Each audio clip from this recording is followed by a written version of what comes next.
Hindi, naisip ko lang na ano kaya feeling pag yung mukha mo nasa pera. I mean, kasi pwede ka magka-commercial, pwede ka maging sikat na artista, pero iba yung feeling pag yung pera, yung mukha mo nasa pera. Yung parang pinag-aagawan ka ng lahat. Kasi di ba lahat naman tayo gusto ng pera? So, ano kaya, kasi wala na to sila sa mundo eh, so hindi na natin matanong. So kung nasa heaven man sila, pinagmamayabang kaya nila na parang, huy, nasa pera kami ng Pilipinas. Alam mo yun, proud kaya sila. Kasi parang hindi din sila lahat masaya eh. Parang, okay, sabi si 100, oh. Hindi siya nakasmile. Parang, anong ginagawa ko dito? Alam mo yun, parang hindi siya willing. Si 50 naman, parang, oh, ito, parang ganun, parang respeto lang, respeto. Tapos ito din si 20, parang medyo formal.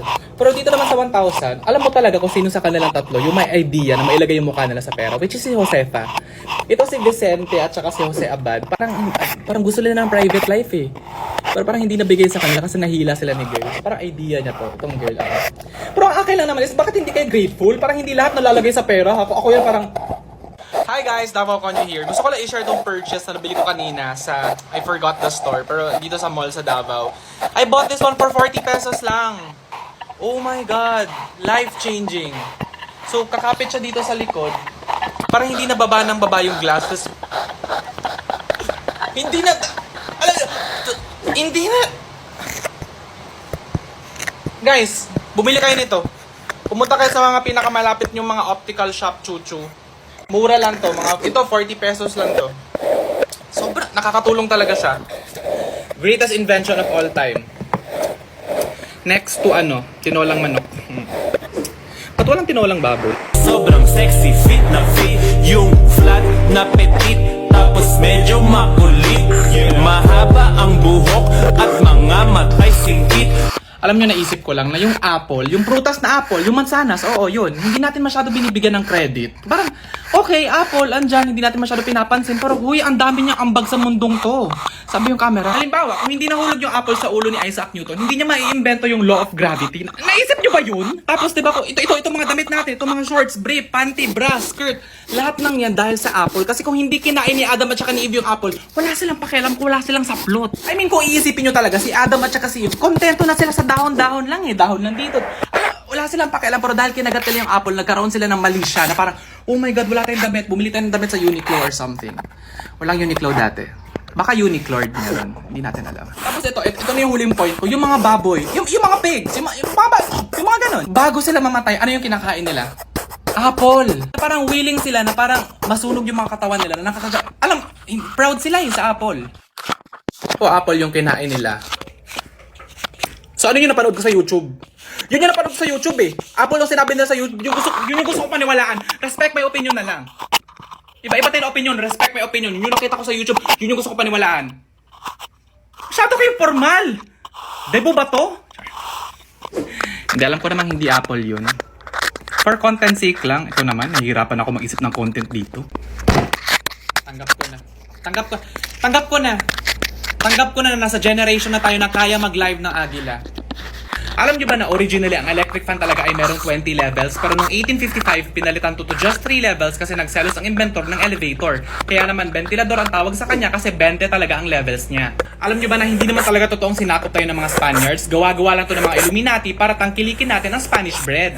Alam nyo ba na dito talaga sa Pilipinas lumaki si Beyonce? Pinatotohanan to ng isang kanta niya kung saan inulit-ulit niya ang salitang Halo bago matapos ang kanta. Ayon sa mga naging kapitbahay ng pamilyang Knowles, halo-halo ang paboritong childhood snack ni Beyonce. Ayon sa mga kwento kumalat, gumawa si Noah ng isang malaking barko kasi magkakaroon ng baha. Pero ang totoo niyan, nagkaroon ng baha kasi pinutol niya lahat ng puno kasi gumawa siya ng malaking barko.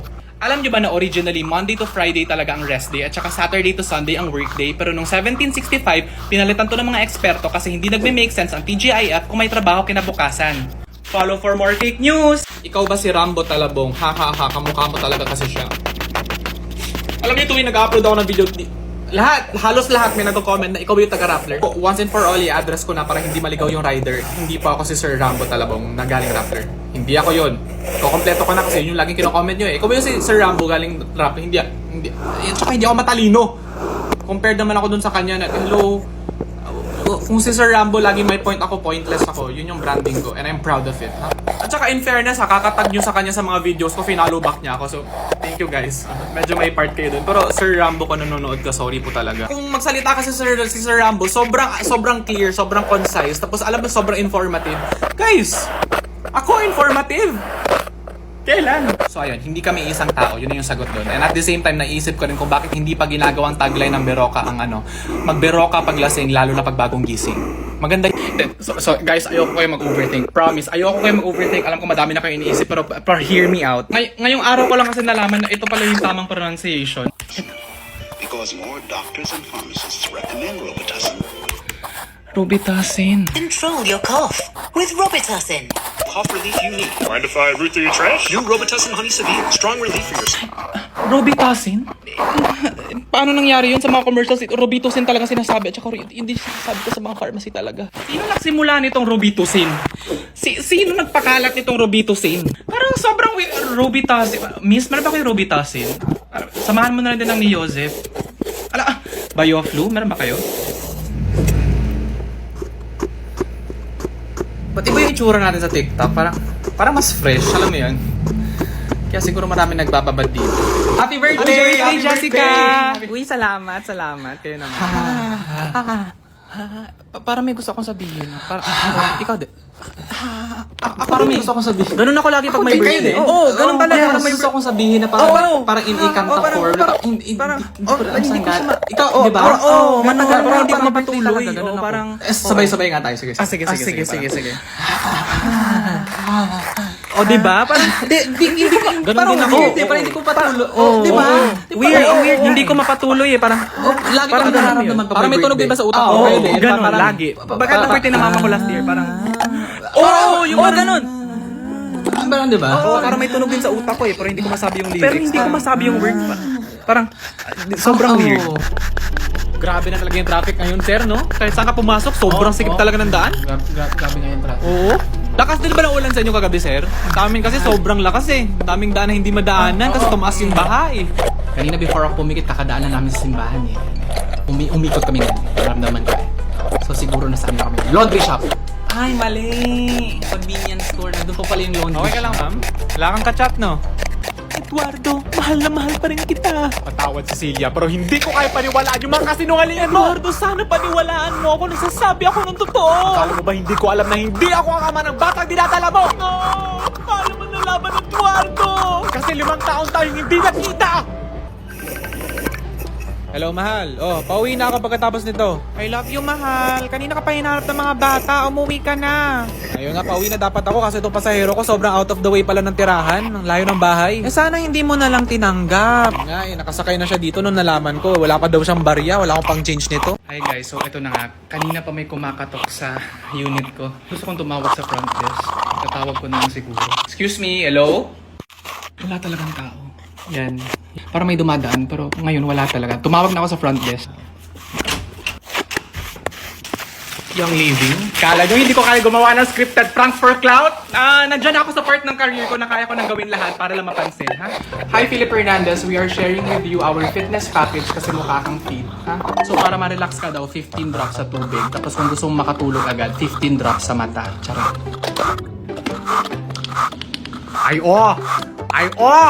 Di nyo ka... Saka walang showbiz ha, sobrang bango niya talaga. Well given na favorite ko talaga yung peppermint. Parang, I feel so much peace. Parang gusto ko mamigay ng pera. Ha? So yun na nga yung unboxing natin for tonight. Sobrang maraming salamat sa lahat ng nanood ng unboxing natin. Until our next unboxing. Bye! Ba't ako lumabas? Unit ko to. Eto Pola and Foy Grass. Pang rich people shit. Sila and rich people. Oko and shit. Hoy mga senyorita, di ba bukas na yung bakasyon natin? Ba't hindi pa kayo nag-i-impake? Ako na nga nag-book nito tapos ako pa mag-i-impake. Ito yung bakasyon nyo lang ako sinistress ha? Magdadabog pa.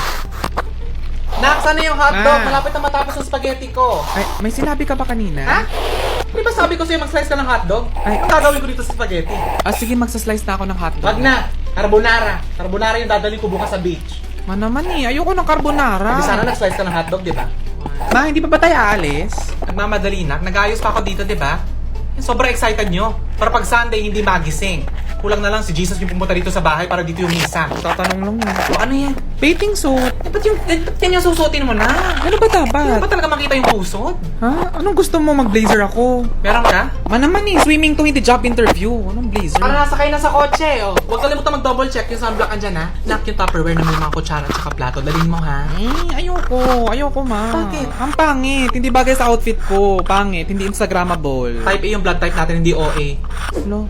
Mga anak, kayo mga kailangan i-unplug. I-unplug nyo na kasi delikado yan. Matagal tayong mawawala. Opo man, unplug na po. Okay, very good. How about yung internet natin na Sky Fiber na 1699 lang per month and up to 50 Mbps pa ang speed. Tapos boosted pa ang speed up to 75 Mbps hanggang July 31 na unplugged na ba? Ay ma, hindi pa kasi si Junior nagda-download pa ng movie. Hindi, okay lang yan. Total, mabilis naman yung internet natin. Hindi kagaya nung dati, mabagal na nga, mahal pa. Okay ma, after nito, i-unplug na rin namin yung 2 libreng wifi mesh na kasali sa plan kasi gusto talaga ng Sky Fiber na walang dead zone sa bahay. Anyway.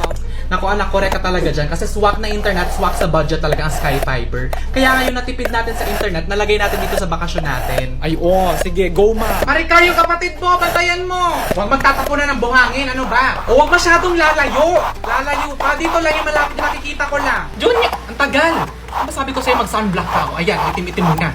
Dito sa likod, tsaka sa leeg. Ay, tatakbo pa. Di pa ako tapos, di ba?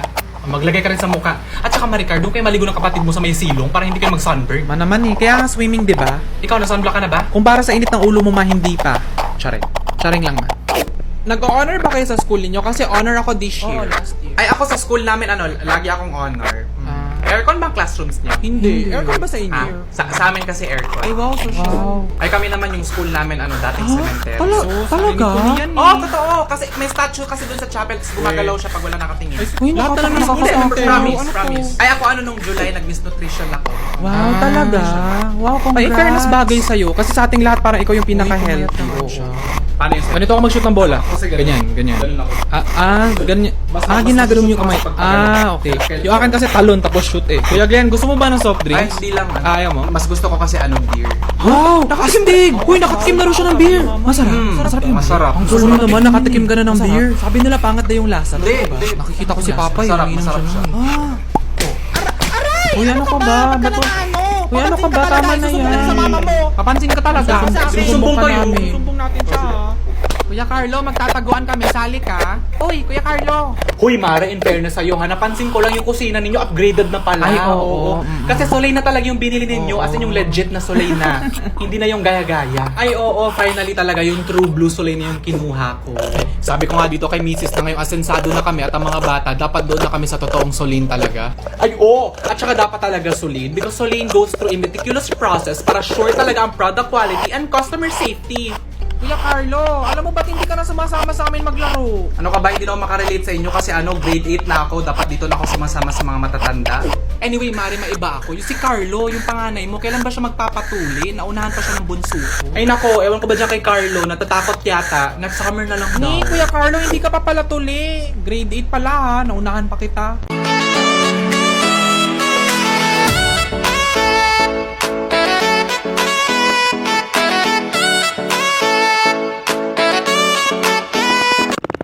Alam niyo, usually, yung mga tao nagsasabi naman na money can buy happiness, yun yung may mga pera eh. Tigil-tigilan nyo kami. Hi guys, syempre nakapangkape na ako so may energy na ako for some story time. Kahapon, pumunta kami sa isang social na restaurant sa VGC. Hindi nyo kaya. Pero syempre, libre naman. So, avail. Dito kami kumain. Yan yung steak, tapos yan yung mga kung ano-anong mga pagkain na in-order. At saka dito ako sa sauce guys, so hindi nyo ako mahanap. Andito ako. So syempre, sila yung pinapili ko ng steak kasi sila naman yung magbabayad. Tapos ang pinili nilang pagkaluto is medium rare. Sila din yung pinadecide ko sa part na yun kasi ang alam ko lang is regular at saka special. Yung special is yung may itlog, ganun. Tapos, syempre, nakadecide yung buong grupo. Syempre, tahimik lang ako sa gilid kasi wala akong pera eh. Parang ano ang bag ko dito? Parang ang meron lang ako is suki card. Ganun. Wini-wish ko talaga na hindi lumapit sa akin yung waiter kasi hindi ko talaga alam yung sasagot. Pero lumapit pa rin siya. Ganito talaga siya pumunta siya. Lumapit siya sa akin. Sabi niya na, "Hi sir, have you chosen your side?" Ha? Kailangan pa pumili ng side? Hindi ba pwede parang wala akong kinakampihan dito? Tapos iniintay ko talaga yung mga kasama ko ng pumili ng side nila para gayahin ko na lang. Pero ang tagal nila. Kuya, mother side.